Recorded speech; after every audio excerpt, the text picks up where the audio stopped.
Well, good morning and welcome to today's Workplace Wellbeing webinar, WWW. And my name is Tim Kellett and I'm from Paydata. And thanks for joining today. Just a few, I say health and safety things. The slides that you'll see in front of you that we'll present today, we'll send those out after the webinar. It's a 1 hour webinar. We want to have a hard stop at 11 o'clock. So if you've got any questions, please hold them to the end.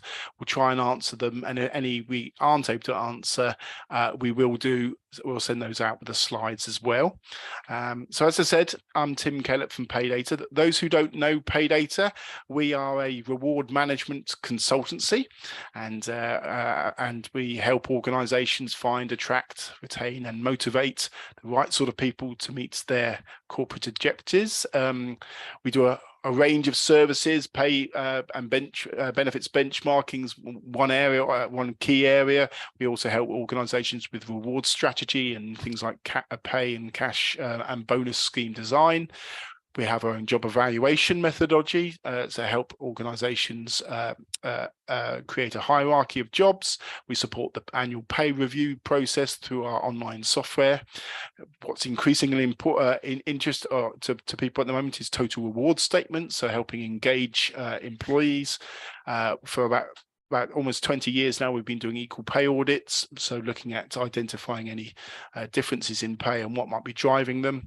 And then finally, we provide a lot of research and business insights, market insights through our industry HR workshops, our regular reward surveys, and webinars such as this, where we bring in expert opinion and advice. And so as well as myself today, I'm presenting some market trends, but we've also, and I'm delighted to say, we've got the time from Ruth Pott, who is the head of Workplace Wellbeing at BAM UK and Ireland. And Ruth has worked in a number of senior HR roles for over 25 years now, but has a particular passion and a keen professional and personal interest in all matters mental health, particularly men's health and child and adolescent mental health as well. So I'm delighted we've got Ruth's time to talk about her experiences with BAM. And we've also got Wendy as well. So Wendy Palmer, who is an expert at the in the health and safety executives tools portfolio, and Wendy's helped a wide range of organizations and supporting them in improving their health and safety outcomes. So again, I'm really pleased that we've got both Ruth and Wendy for today. Just in terms of the agenda and what we're going to cover. So I mentioned we've got some current trends in what organizations are doing in terms of workplace wellbeing practices. I'm then going to hand over to Ruth, who will take us through the majority of today's webinar, talking about the journey BAM have been on, from sort of creating a case through to sort of implementing that and looking at their people plans and their plans for this year as well. And then we've got Wendy, who's going to do an introduction to the HSE stress indicator tool as well. So I think that will be really useful. As I said, all these slides we will send out afterwards. And if you've got any questions, please hold them to the end and you can type them into the chat and we'll do our best to answer them. So I'll start off and start talking about current trends. So ahead of this webinar, we sent out a very short survey to our customers and people who know us. We had 63 responses from different organizations.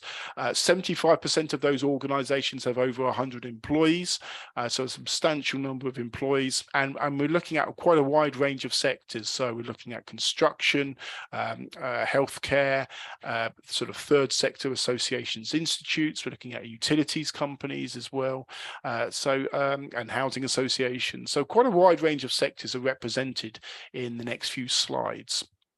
So, one of the first areas we looked at was well-being policies, and we asked organisations, what have you got in place? And the most common, almost 3/4 of organisations said that they had a mental health well-being policy.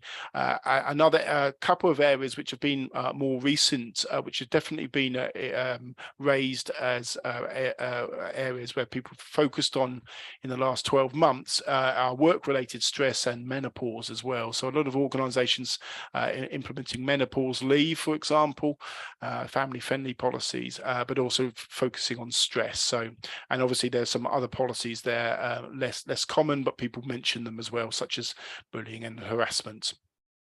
So as well as wellbeing policies, we sort of asked organisations, what sort of support are you currently giving your employees? And almost everyone said, we've got an EAP, and that's the channel in which we help support employees. So we're using our EAP. I think mental health wellbeing webinars, that's again being come up a lot in our HR workshops, and more recently with all the current challenges around cost of living, financial wellbeing webinars and workshops, and I think for those have been common, as well as specialist financial advice and education. That seems to be quite common as well. So those, I guess, are the key areas that employers are helping to support their employees on the wellbeing front. We also asked in terms of, okay, how many mental health first aiders do you have? And there's quite a wide range, really. You can see in terms of the head count, the numbers of MHFAs, that the median was 8 per organisation. The average was 18, but actually the most common was for people to not have any at all. And obviously you've got one organisation there who have 100 mental health first aiders.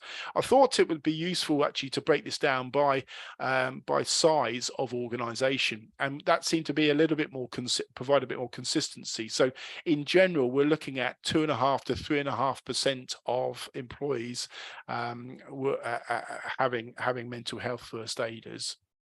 So that's across the whole organisation. We did ask a question actually about the percentage of senior leaders who are actually trained as a mental health first aider.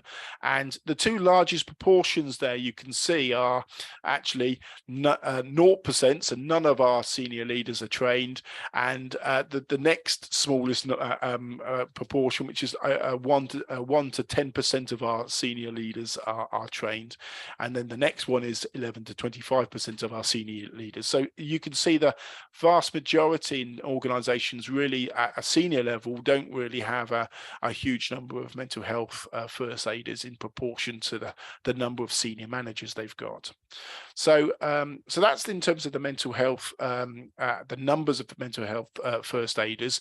We also asked what sort of support you provide, and the greatest number seemed to be, okay, we provide ongoing training and development to make sure that their skills are up to date. There is some other ones, so just over a quarter said they look at suicide awareness training, some sort of tracking apps and tools as well. In the other, there were sort of regular meetings, support sessions. They seem to be a little bit less common as well. So really the sort of ongoing training and development to keep their skills up to date seems to be by far the most common way that they are supported. We also said, okay, how do you measure your well-being within your organization? And I think again the vast majority seem to have some specific well-being questions within their sort of employee engagement surveys, whether that's an annual salary employee engagement survey, or whether that's something more frequent than that. Again, as I mentioned in our recent HR workshops, a lot of people talking about work-related stress, and so actually not quite half, but a good proportion of organizations looking at risk assessments on the stress side as well. So those are the sort of the ways people measure their workforce well-being.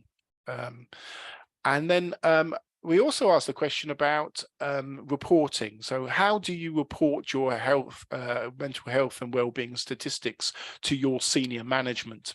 And The highest proportion of organisations said, yes, we do that to 34% said we do that to our board meetings. 43% of organisations, so a greater number, said that we do it to our senior management. It's more at the sort of non-board, our sort of management committees and senior management. But obviously you can see that there's still a high proportion of people who don't do it, or are not actually planning on doing any reporting as well. So it's work to be done in that area, I guess. As is so obviously there is the Minds, as an organisation, Mind, they have a workplace wellbeing index, and only a very small proportion of organisations are currently participating in calculating and sharing that index. A good proportion are actually not currently doing it. 20% have said they're not currently doing, but they are planning to. So that's a good number. But obviously the vast majority of people saying we don't currently have that index, and we don't currently plan to put that in place at all. So as I said, I think in this area in terms of reporting, I think work to be done. And then sort of finally, we asked a whole host of other sort of statistics and trends in sort of other areas, really. And one area was, are you making your wellbeing support initiatives available to your supply chain, your suppliers, or your contractors? 3/4 of organisations say they don't, and they've got no plans to do that. 17% said that they have made them available to the supply chain. So a small, only a minority of organisations are doing that. Volunteering days seem to be by far the most common ways in terms of being offered. I think 1 or 2 days per year per employee were the most common. There were some organisations who do give 3 or 4 volunteering days, but 1 or 2 seem to be where it's centred on, where it seems to be the most popular. Far fewer organisations, so less than a quarter, offering actual specific wellbeing days at the moment. We asked organisations, have you adopted the guidance outlined in the ISO legislation, ISO 45003, and only 5% of organisations are actually adopting that. 20% again, though, are planning on adopting it at some point in the future. So again, that's an area where people are starting to look at.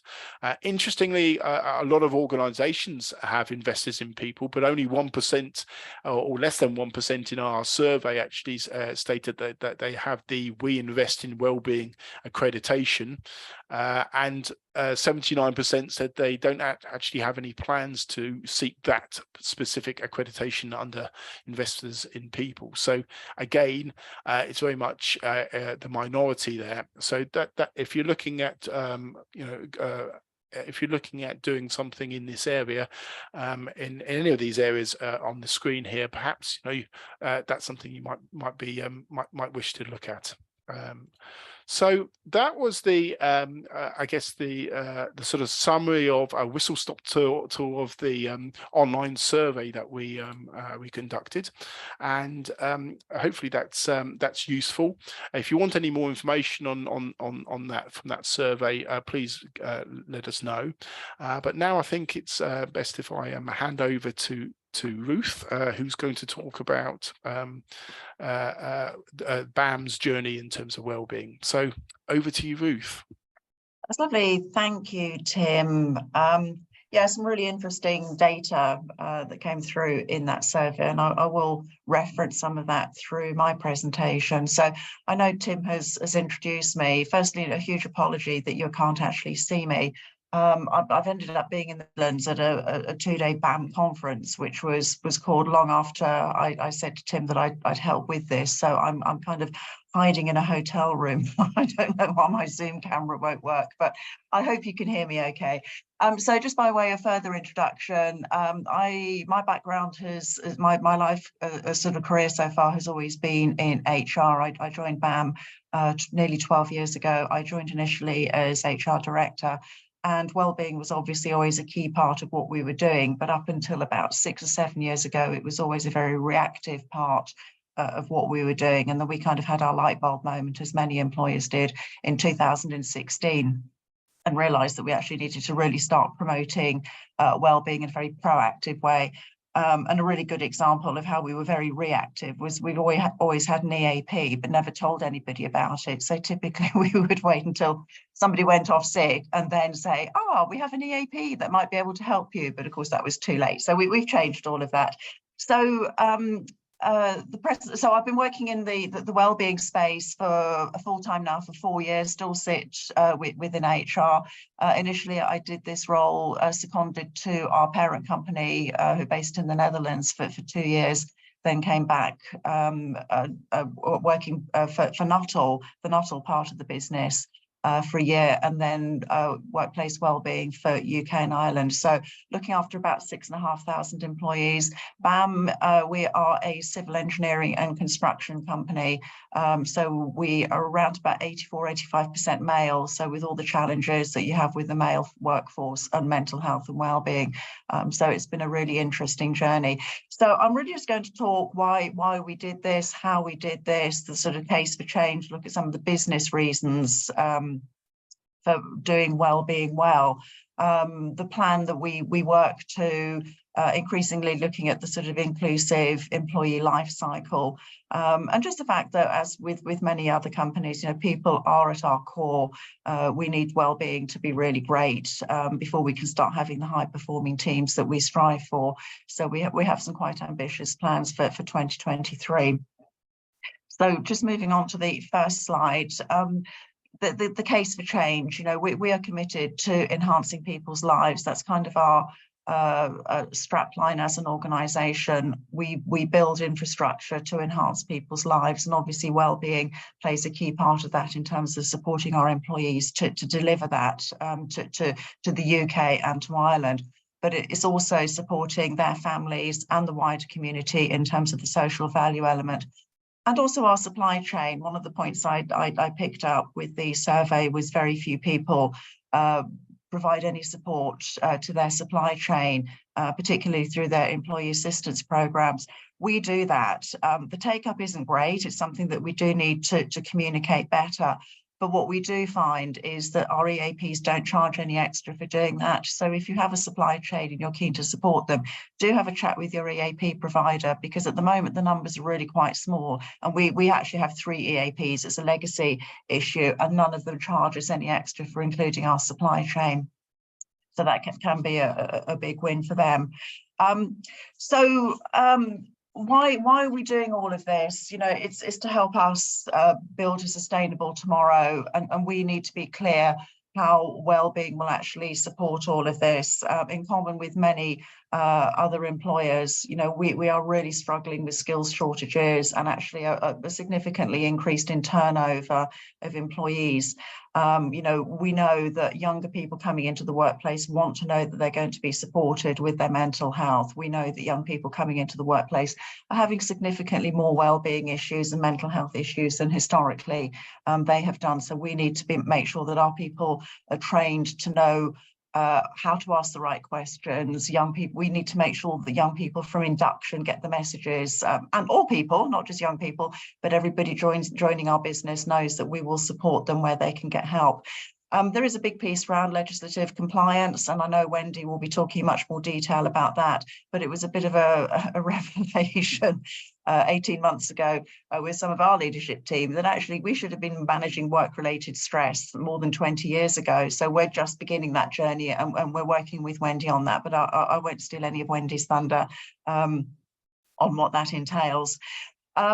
When you look at data and research, poor wellbeing is a huge cost to all businesses. Deloitte's have done some fantastic research on this, and I'll come back to some what the numbers might mean in our business. But a lot of research is produced on this, and obviously for us it's very much reducing risks of ill health and suicide, and obviously the very obvious links in a safety critical industry, the links between poor wellbeing and the increased risks of accidents and incidents. And we do work really closely with our safety team, and suicide is a huge issue in our business, and I'll come back to that as well. And obviously, we're hugely keen on doing all we can to improve and enhance the employee experience to ensure that as best we can, our employees feel engaged with the business. And we do that through a number of ways. And again, it was really interesting, just the survey that Tim shared, what other employers are doing here, particularly using Mind. And I'll talk a little bit about that in a moment as well. So productivity, safety and performance, the whole issue on presenteeism is massive. We know what absence costs. We don't know what presenteeism costs. And then just we know that we're losing people in our business. And I'll come back to that in just a moment as well.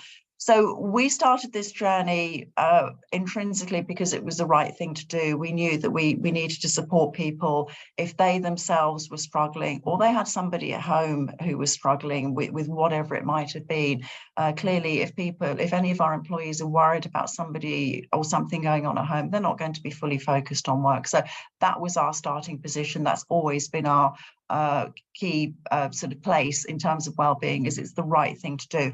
But clearly there's a very compelling business case for doing this. So I'm sure you all know that statistically at least 1 in 4, some figures indicate it's 1 in 3, but absolutely that's borne out with the numbers of people in our business who we see that we support with general well-being, and obviously mental health is a big part of that. Construction is, in terms of occupational risk for suicide, it's more than double the national average. So it is a significant business risk that we have, and we do shockingly have a number of suicide incidents every year. So that can range from obviously employees feeling suicidal or attempting suicide. Sadly, in the 12 years I've been at BAM, we've had a number of suicides. The nature of the work that we do is such that we often, and shockingly often, have our employees intervening with a member of the public. So the kind of situations we have there would be where we're working on a motorway, working on a railway, or working near water where there are bridges, which obviously are a place where people often choose to end their life. And our operatives are there and they talk somebody down. And we have a very large number of people who have been affected by suicide in some way. And typically that would be they're worrying about somebody at home who's feeling suicide, or they've been bereaved by suicide. I've come away for a 2-day conference, and one of the very first people I bumped into, I hadn't seen for a little while, he had a family bereavement through suicide just 10 days ago. You know, it is such a common incident. So again, it's just being able to ask the right questions and have the right kind of support in place so that people know where they can get help. In terms of costs of poor well-being, again, the Deloitte report, if you haven't already read that, do the 3 Ws and look at, do a search for Deloitte mental health in the workplace. They refresh their research on this. I think they've brought out their 3rd, it might even have been their 4th report, just on what employers are doing in the UK, what it's costing, what the issues are, what the trends are. There's some really compelling and really interesting data in there. And in my simple world, I just look at, within the UK and Ireland, we have nearly 7,000 employees. And if we didn't do anything on wellbeing, according to Deloitte, it would be sort of in the ballpark of £1,600 per employee. That's millions. It's a huge cost. And obviously Deloitte and others, CIPD and Mind and other organisations, for every £1 that you spend on wellbeing, you absolutely get a return of £5. And we do actually see that. And I'm hugely I'm not numerate, but I'm hugely data driven.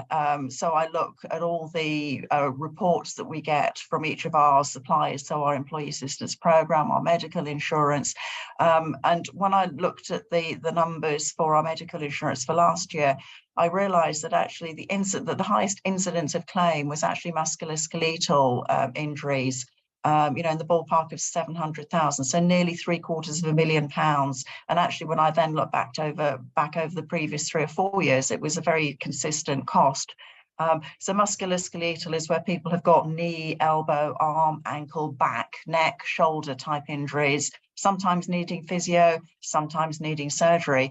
And when I had a call with our, regular client call update with our healthcare provider, they actually said that one of the key messages they're trying to get across as a healthcare provider is early intervention reduces the likelihood of people having to have surgery. So, for example, promoting physiotherapy early when somebody's got a bit of an ache or a pain or a niggle invariably can help them avoid surgery 3, 4, 5, 10 years down the line. So that's a really key message. And then just all the issues around getting people moving. And I'll come back to that in just a moment too. And then the direct cost of mental health through our medical insurance. So we have our EAP, we have our mental health first aiders, and obviously we have our medical insurance. So again, a really big cost with people actually seeking psychiatric care or direct therapy care through our medical insurance. So we know that is an actual cost. So, really, really big numbers. We're a big organisation, but these are big numbers. And then we look at the cost of attrition. And again, in common with many employers, turnover has really increased in the last maybe 24 months. And we introduced a piece of software July of last year, getting some really detailed, really quite rich data on the reasons people were really leaving. They tell their line manager one thing, but then when you ask them to fill in an online survey, they're actually a little bit more truthful and give a lot more granular detail. And when we analysed this, there were 2 or 3 things that really stood out. One was people were not staying with the company terribly long. A high proportion of leavers were leaving within 12 months of joining. So there's big issues surrounding induction and messages and what we can do to improve that. The next big thing was the actual reasons for leaving, and nearly 20% of leavers were citing well-being as their main reason for leaving, and a further 17% citing it as a minor reason for leaving. And then when you drill down into the detail of this and some of the comments that people were leaving, it was very much about work-life balance, work-related stress, too tight of deadlines, difficult clients that we're working with, occasionally difficult managers that somebody was working with. Just the whole work-life balance. People didn't want to be working away from home. They didn't want long commutes.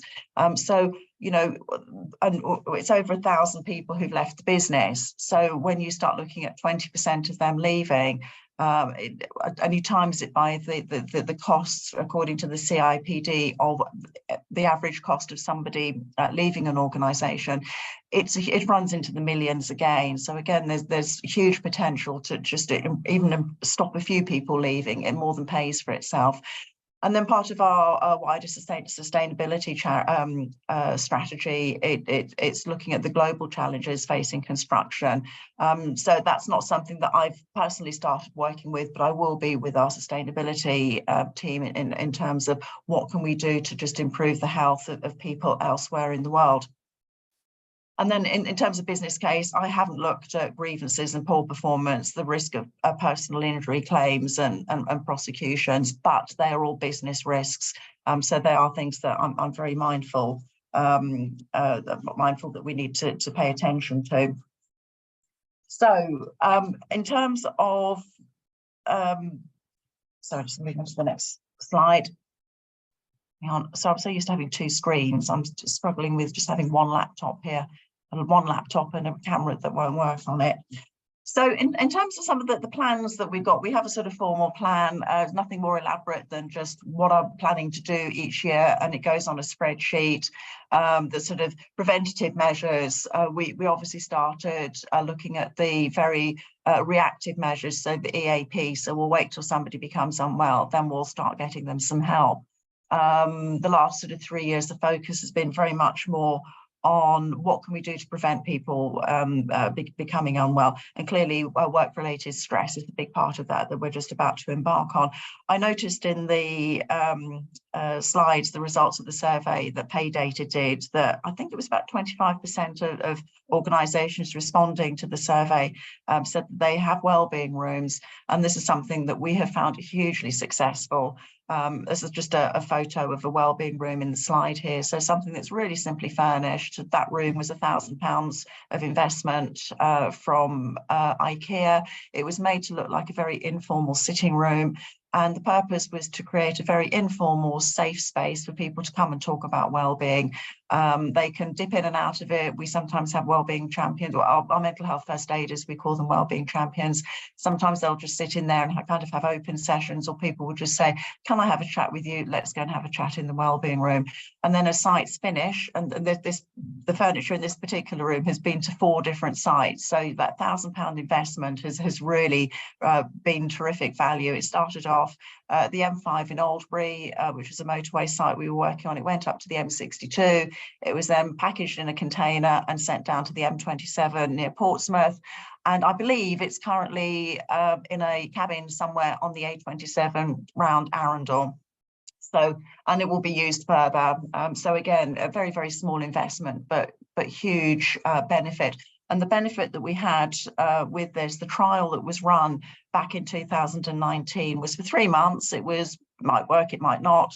Let's give it a go.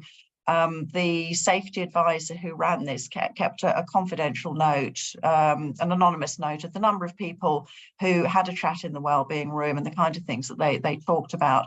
And on that site, we had 300 odd people over the 3-month period. 70 of them went through the wellbeing room, having around about 210 conversations. And even to this day, I'm still truly staggered at the breadth of complexity and seriousness of the issues that people were dealing with. Nearly all of them were personal stuff. Not much of it was work related. And the themes that were coming up there were very much suicide, as I outlined before, feeling suicidal, attempting suicide, somebody, really worried about somebody at home who's suicidal.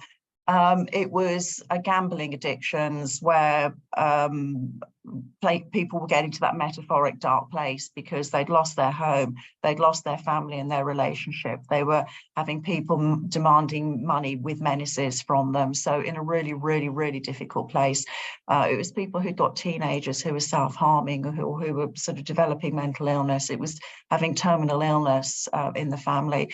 And of course, the realization was that actually right across our business, we have people with this stuff going on. The difference was we were beginning to learn about it and they felt comfortable sharing it. So we were able to support, to signpost, and just to do what we could to support those people with the sort of personal stuff and the personal crises they'd actually got going on and actually keep them safe. So it was massive. So we realized that we were really onto something. So wherever we can on the bigger sites, and actually some of the smaller sites, we've had containers being converted into wellbeing rooms. We've had small areas of offices being converted into wellbeing rooms. So if you've got space that you might be able to do this and you have the footfall, I would definitely think about doing it. Flexible working and improving work-life balance. We had a big promotion on this 18 months ago. We clearly need to do more because we know this is still an issue and reasons why people are leaving our business. Training is constant, and a lot of it we do each year. We do the same things each year, but it's a reminder. It's might not be relevant for somebody this year, but it might be really relevant to them next year. And we do this through e-learning, through our BAM manager modular program has a whole day now on sort of mental health for managers. We include it in our safety programs. We include it in our induction programs. We're just about to launch e-learning, which will be mandatory for everybody. We're developing a suicide awareness module to attach to that. We've got suicide awareness and prevention training for our mental health first aiders. So it's quite comprehensive. That's all supported with a monthly wellbeing program. So that looks at the sort of physical, mental, financial and social wellbeing. Obviously, financial wellbeing was hugely important last year for all the obvious reasons. So we did quite a bit on that. Social wellbeing is a really interesting one. We've a couple of times done a really big piece on loneliness, because actually that's another sort of hidden thing that people tend not to talk about, that actually when they're not at work, they're quite lonely. Occasionally people can be quite lonely at work, and there are all kinds of reasons for that. But again, it's just explaining to people the magnitude of the loneliness problem that there is and what things people may be able to do to try and address that. In common with others, I saw in the survey that Tim shared that, on-site counselling and critical incident support is provided, and certainly we do that if we have a particular incident.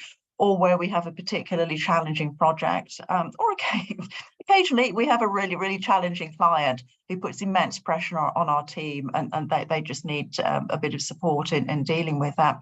We have an annual BAM Safety and Wellbeing Day. So it started with safety. We've put wellbeing with that over the last 4 years, which actually is awesome. So it's a one day where we have a stand down event and activity for about an hour or so. The theme this year, you can see sort of one of the posters there. This year we linked it, safety was linked to 5 ways to wellbeing. So connect, be active, take notice, etc. And just providing conversation starters so people can start thinking, if I'm not feeling great at work, how will that impact on my well-being? What can I do about it? How can I take notice? What does that mean in terms of safety and well-being? How can I keep learning? What does that mean in terms of safety and well-being? And just having the conversations there. And we also had the wonderful paints and ladders. So our variation on snakes and ladders, so a really, really simple game. Not everybody liked it, but those who engaged with it, again, it was a conversation piece. It was just getting people talking. So we had some really great feedback, with high levels of engagement on that. We have Wellbeing Champion Networks, so specialist groups and forums. We are looking to significantly increase our fitness activities, and I'll come back to that as a key thing for 2023. All the sort of promotions that we do, it's very much advocating self-help and helping others. So even if we have got a webinar on anxiety and you don't suffer from anxiety, please do come and join us, because actually you can learn more about it, and then you can better understand and support people in your team, in your friendship group, in your family. When it comes to things like suicide, it can be, helping complete strangers. So come and learn. It's a life skill. It is about helping other people. It's the social value aspect of all of this. I'm hugely keen on capturing data and benchmarking ourselves against others. We get loads of data, and it ties me up in knots every month with all the reports that I get, but it does share or reveal the number of people that we are supporting across our business. And I've just completed the draft for our 2022 report, and out of nearly 7,000 people, we had 4,600 occasions where we supported people to do with wellbeing. About 1,300 of those were GP appointments, so they were kind of physical health rather than wellbeing. But another 1,600 of those were our wellbeing champions having a conversation with somebody. So more than a third of our business we actively supported last year, and that's an awesome figure to be able to present to our board, show them the value of what we're doing. We are working towards the 45,003. That's very much work in progress. For me personally, also very much wanting to support wellbeing champions, that there's an awful lot of work that we can be doing on that. We're using apps, promoting best practice, always looking to improve communications. We have a real challenge with some of our site-based people not having email addresses, so it's really basic communication with some of them quite often. I'm hugely keen on challenging boundaries. When I was talking to Tim and to Wendy earlier in the week, talking about some work we're doing on gambling, and also the health risks of pornography, which has raised a few eyebrows within BAM. But there are some really serious issues surrounding recreational use of things like Viagra, that we're actually trying to just raise awareness of, because there are some health risks surrounding these. So moving on to just now looking at the inclusion at the every stage of an employee's life stage, the whole sort of life cycle piece, just trying to bring it all together and to make sure everybody knows that there's something available for them as they go through their career at BAM. I'm really mindful of time. Much of this I've covered. 3 areas really for this year are getting people moving. It's to do more stretching, more personal fitness, to get some online programs, fitness programs, to reduce our musculoskeletal risks and injuries. I know Wendy's about to talk about work-related stress. And then just underpinning CBT, cognitive behaviour therapy, and behaviour change through all of that, to really help people make sustainable change to their health and their lifestyles, and a huge advocate of the external accreditation such as MIND. So I will leave it there because I think I've probably gone over a little bit over my time. I do apologise. But yes, so that was just a snapshot of wellbeing at BAM. So I will now pass back to Tim. Thank you. No, thank you very much, Ruth, for that. That was really, I know it was a snapshot, but you covered a lot of ground there, Ruth. So it was fascinating to see what you've done on your journey to date, and it is a journey, isn't it, Ruth? Because it's something you're continuing to work on and trying to improve people's lives. So no, thank you. That's really fascinating to see all that you've done, welcome, Wendy. Thank you very much Hello. for joining us. And I'm going to try and hand over to Wendy. So I'm going to, here we go. And Lovely. then you've got the toolkit. So yep. there we go. Hopefully you can see yes, okay. I can see that. Great. So over to you. Yes. Thank you so much, Tim. So hi, I'm Wendy. I work at the stationery office, which is HSE's official partner for publications and products. I can never get that out in one sentence. Today I'm going to talk about the stress indicator tool with you, and just very briefly just show you a few bits and pieces about it. So you're probably just wondering what the stress indicator tool is. So it is actually based off the HSE management standards, which I'll very quickly just show you. This information is all on the HSE books website. So if you did want to have a bit of a look later on, you're more than welcome to come through and have a bit of a look and see what's happening all in there. But yeah, so HSE management standards, it's basically what HSE have created to help you sort of tackle work-related stress. It can involve risk assessments. It basically covers these 6 areas of work. This will come up quite a lot in the stress indicator tool. So I just sort of give you a pre-warning, these areas will come up a few times. So just give you a heads up on that. But I'll show you what the actual tool's a bit like. I was going to go back onto here to just very quickly point out a couple bits. So the stress indicator tool itself is a online survey which gathers data anonymously. How they do that is all the data is grouped into groups of 10 or more, so you can't get down to an individual level. This way the respondents feel a bit like they can answer more openly and honestly about things. So that's why there's that level of anonymity there.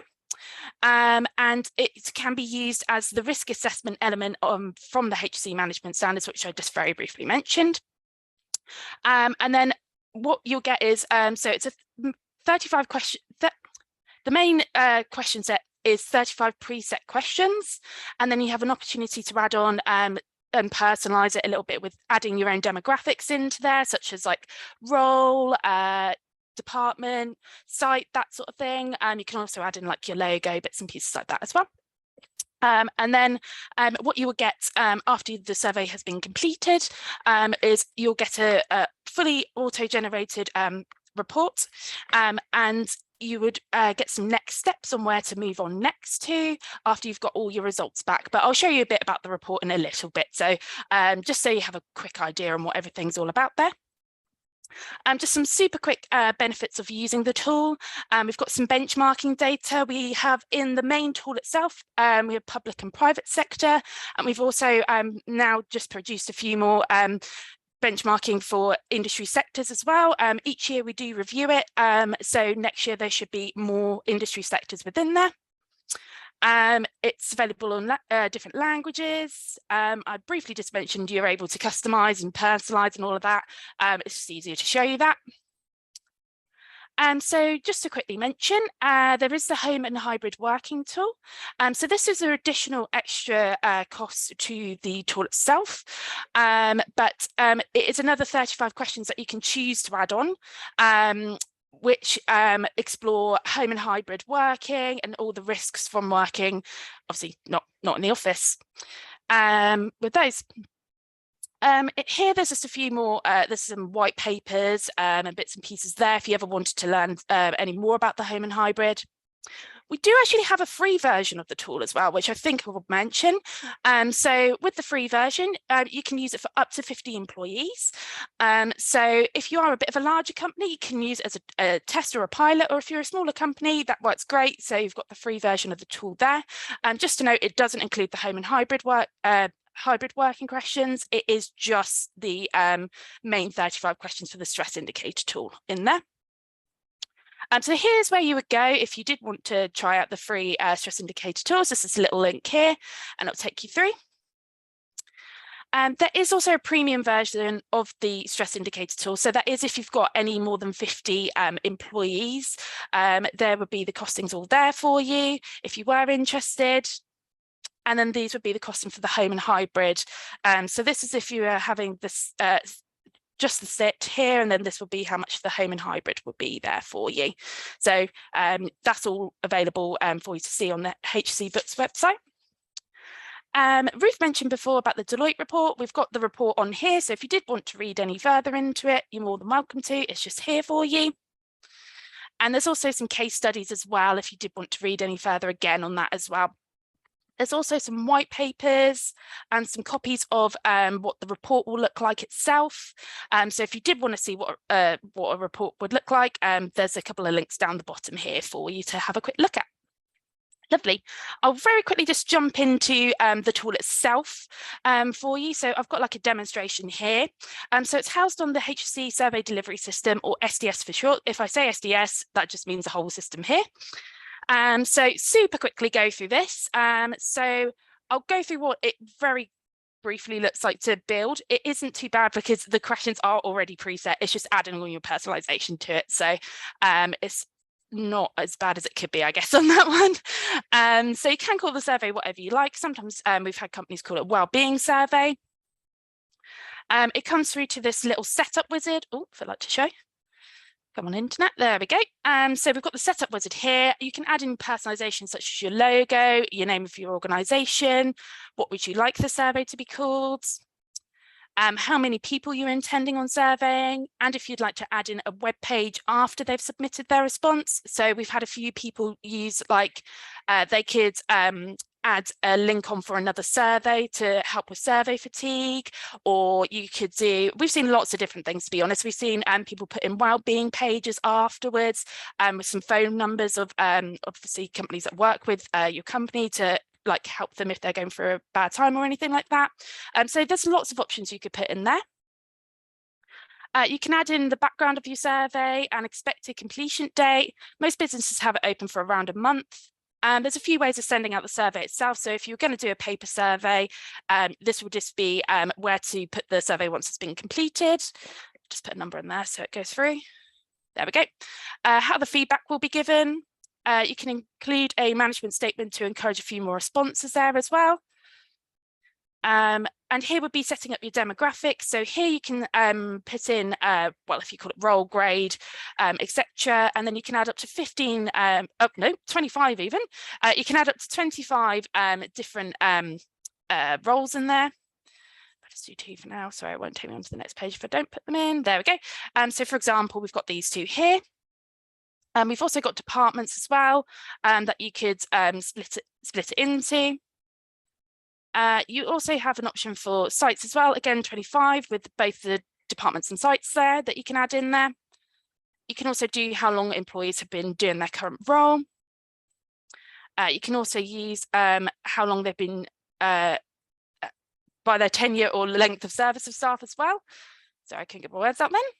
You can also do types of work that people do. You get 5 options to add in here. And you can also include any of these questions here. So if they've had experience of work-related stress, depression or anxiety, absence due to those, if you're including contractors, and if you want to include ethnic background as well. So if I just go through here. You can also include open questions as well. So these do produce qualitative data that you would have to run your own analysis on. But we have found that companies found either really good quick wins, things that they weren't aware of before, or there's just been loads of different bits and pieces that have came up and they were just like, oh, I had no idea about that. So you're more than welcome to use it for that. Got a couple of extra questions that you can choose to include. We've got the NPS, which is one question on if you're likely to recommend working there to family and friends. The PHQ4 even questions are 4 questions which are used in clinics but are non-diagnosing about mental health, particularly about depression and anxiety. So you can choose to add those in if you want to. And here you just select if you're public or private sector. Oh, let's do that. There we go. Fabulous. And then there's this bit of terminology in there. So that is how you kind of set up your survey very quickly. So I'll just quickly come out of here. Oh, sorry, I just moved the little box over there. There we go. Just whilst I'm a bit short on time, so I'll just very quickly go through what the report would look like. Again, you can see the report on the HSC Books website. So if you want to go through it in a bit more detail, you're more than welcome to. So let me just go in here. Sorry, it'll be super quick in here. So there is a few ways of actually sending out the report. So you can send it out either paper copy, which I've mentioned earlier, QR code, or a URL that you would send out via your own email communications. That way we're not storing any data on any of your employees. Super quickly zoom through here. I'll make it full screen. So this is what the report would look like. It starts off and just mentions all the different question sets that you've chose to include, how many responses you've obtained. It just goes over those HSC management standards there, just to explain that's how the report's all divided up there. You've got your benchmark in here to see how you're getting on. Just very quickly, it does have a couple of questions on bullying and harassment. So it just goes over all of that information all in there for you. So this is just the first factor here. So super quick on here. It was demands. So you've got your overall scoring at the top here. Goes from favourable to unfavourable. Got all your questions that are related to the demands underneath there. You've got your most favourable and unfavourable aspects in there. And you've also got your how you're getting on versus the benchmarking there as well. So whichever sector you chose. So that's kind of what the report would look like. At the bottom here, you do have, oh, I've gone past it, sorry. There it is. You do have next steps. So unfortunately, these were the ones that had the lowest mean score. So these would be your priorities to look into. Underneath, you just have a few suggestions that are automatically generated for you. So here, just in case you're a bit stuck on how to move forward from here, there's a few suggestions and bits and pieces to do. And yeah, there is some further benchmarking, which I'll very quickly just show you. So I'm just a bit mindful of time. So you can find it in this resource section here. There's some further benchmarking in here for you. So there's a graph where you can plot all your data, or there's the main reports here, which includes all industry, and then all these different industry benchmarking here as well. Like I said earlier, it does every year we do review it and we add more in there. So yeah, just to give you a very quick whistle stop tour of the stress indicator tool, I'll hand back to Tim because I think we've got questions up next. Thank you. Thank you so much, Wendy. That was fascinating to look at, actually, and I think definitely something I think I'd like to might look at from our side as well. But it's I like the fact that it's very customizable, but also the report provides you with that sort of a steer about, okay, based on your results, this is what you can do to try and address workplace stress and the challenges that poses. So no, that's really fascinating, and hopefully everyone have found that useful as well. So thank you for taking us through it. I know it's a whistle stop tour. We've got our 1 hour session here, and I guess it's we've rattled through it. So I guess the question, the thing is there any questions that people have at all? Just to reiterate that today's slides will be sent out afterwards, but we've got 2 experts here. We've got Ruth and Wendy, and I don't know, does anyone have any questions they'd like to ask at all? Please fire away. We haven't had any at the moment. Oh, here we go. From Sarah, thank you. Can you view the SIT questions before you issue the questionnaire? So yes, Wendy. So I know you took that through quite quickly, but yeah, yes, sorry. yeah. Can No. you see the questionnaire before you send it out? Yes. Yeah. So there's an option to preview your survey before you send it out, so you can check it all over before you go live with your survey. Not a problem at all. It's just in. So there was 3 different stages in there. So we went through the build stage. I quickly skipped over the collect stage, to be honest. So it would be in the collect stage there where you would find the preview, so you can see it before you send it out. Make sure you're all happy with it before it goes live on there. That's great. Thank you, Wendy. Hopefully that answers your question, Sarah. So, Leanne, hi, Ruth. Can you talk more about the mobility of the wellbeing room that was created? So, so obviously you created that great looking wellbeing room. So, yes. What about the mobility of it? You were able to move it, weren't you? Yes. Yeah, no, we didn't actually physically move the room. Sorry if I didn't make that clear. The furniture gets moved. But obviously, if you can imagine a big construction project, it invariably is a whole load of porta cabins on a site somewhere, and the wellbeing rooms are usually just created as part of one of the spaces there. And then when that project winds down and finishes, the furniture is just put in the back of a vehicle, in the back of a lorry, and then taken on to the next site. Obviously, office-based wellbeing rooms are a little bit more static. But yeah, we don't actually move the room itself around. It's just simply moving the furniture, and it can be as big or as small as you like. We have actually created a very short PDF on just things to consider when creating a wellbeing room. Perhaps Tim, if I pop that across to you, you can include that. Yeah, we can send that out with the slides. Yes. Yeah. And if anybody's would like to just talk through wellbeing room, just contact me on LinkedIn. You can find my details on there. Very happy to talk you through, but it was a really simple concept, really cheap to create, and the dividends potentially are massive. And it also just shows your employees that you're really serious about well-being. Definitely, exactly. It's about how you display that and encourage people, isn't it? So we have another question. Where would you suggest a small company of less than 50 employees start with wellbeing? So where's a good place to start? That's a really good one. That's a really good one. Okay, so small companies usually equal small budgets, but actually big companies can equal small budgets as well. So small company, where I would start is looking at some of the online resources. ACAS would be a really good place to start in terms of the free online e-learning they have on mental health, and get a few people through on that. I would definitely invest the couple of £100 it costs to get at least one mental health first aider signed up. So you have one or more people who actually do the basic training in wellbeing. Get a leader to support it. You do need senior, sort of a senior advocate or sponsor, preferably somebody who really gets it and who's actually comfortable talking about well-being and how it affects them personally. It's something that I did very early on in the journey at BAM, was just talk about some major things that I've had going on in my life: mental illness within my family, domestic abuse, to name but 2. And again, it just shows commitment, it shows understanding, it shows empathy. And as soon as a senior person starts talking about it, everybody else starts talking about it. But actually, it's just think big, but do things just do simple things. It's just creating posters. There's a huge amount of free online resource out there. Look at the Mind website, look at the NHS website.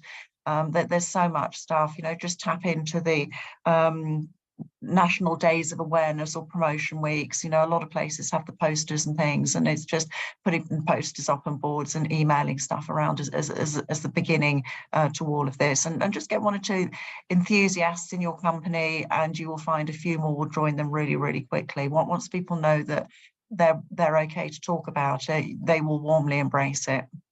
Yeah, and that's a snowball effect, isn't it? So yes, thank you, Ruth. And I think that you mentioned the Deloitte report, and it also sounds like Wendy's tool. If you've got less than 50 employees, you could get that for free anyway. So yeah, absolutely, a really good way of sort of starting to measure that. We got. I'm conscious about time. I think we've only got a minute left, so I'll do. Do you have any comments on the Mind survey and how it compares with with this HSE tool? Yeah, absolutely. The two are completely different. The Mind survey is assessing what an employer does for wellbeing and asks the employees what they think the employer does on wellbeing. The HSE tool, correct me if I'm wrong, Wendy, but the HSE tool is looking very much at the specifics on stress. So stress is part of the Mind one, but it's the overall approach an employer is taking, how they communicate it, what they do leaders talk about it, what training is provided. The HSE one is a little bit more specific. Yeah, no, Ruth's correct. Yeah, so it is completely different, to be perfectly honest. I can't speak to the stress indicator tool. It does go through quite a lot of different aspects of stress, especially with the home and hybrid working module as well, if you do add that on.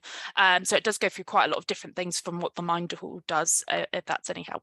Yeah, and sorry, just two really short points on the question about small employers. Employee assistance programs are actually really cheap.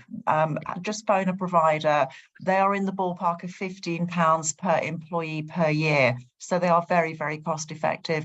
And the Zero Suicide Alliance, just do a search on that. They have got a fantastic, it's an NHS funded suicide awareness and prevention e-learning program that anybody can access, and it's a brilliant resource. Thank you very much. I'm going to do one more very quick. We've just gone past 11 o'clock, but Kerry's asked, Wendy, did you say that an employer with a large number of employees can use the free tool for 50 employees as a pilot? Yeah, I think you did say that. If yes, can this only be used once for a specific employer? Yes. So yeah, you can use it as a bit of a test or a bit of a pilot before you go for the main tool if you wanted to. So you're more than welcome to do it that way. It would be once. You would be able to only have one per your company, if that makes sense. So that's somewhere in the terms and conditions when you're signing up for the tool. It just briefly mentions that it would be one just account once, for your for your company. We do have one or two more questions, but we'll answer them afterwards and send those out. So it just really leaves me to sort of say thank you so much, Wendy and Ruth. It was a whistle-stop tour today, and it's obviously, to do it justice, we could probably spend hours on this. But you both, it was fascinating hearing a summary from what you said. As I said, the slides will be available afterwards. We'll send those out. Thank you, everyone else, for joining today. I hope you found it useful, and we'll see you next time. So hope to see you again soon, and take care, and thanks again, everyone. So bye now then. Thank you. Bye.